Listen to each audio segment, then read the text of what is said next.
હે અલ્યા આ વિક્રમ ઠાકોરની ફિલ્મ આપી બે જોવા ગયા હતા, એના વિશે તાર શું કેવું છે?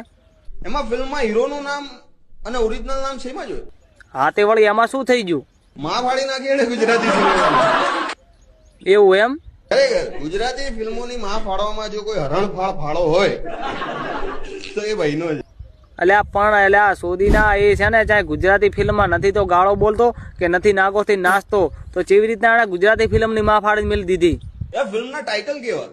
જેવા પાટણથી પાકિસ્તાન. હા પણ એ તને શું ગાઢમાં દુછું? જે ફિલ્મો બની ને ખરેખર બહુ બકવાસ બની. ઓહો એવું એમ? તો આપણે સોદીના ગાંડમાં સણ ના હોય ને તો ગાંડ ઉપર ઘરે ગાભા નાખી અને હુઈ રેવરાય. હા અને આ બધા કલાકારો છે ને ગાવા નતા શીખ્યા ને ત્યારે આ વિક્રમ ઠાકોર છે ને ગુજરાતી ફિલ્મના ટાઇટલ જ બનાવતો. હા અને ભલે ગમે તે કે બાકી વિક્રમ ઠાકોર અમારી ઠાકોર સમાજનો હીરો હતો અને રહેશે. હા.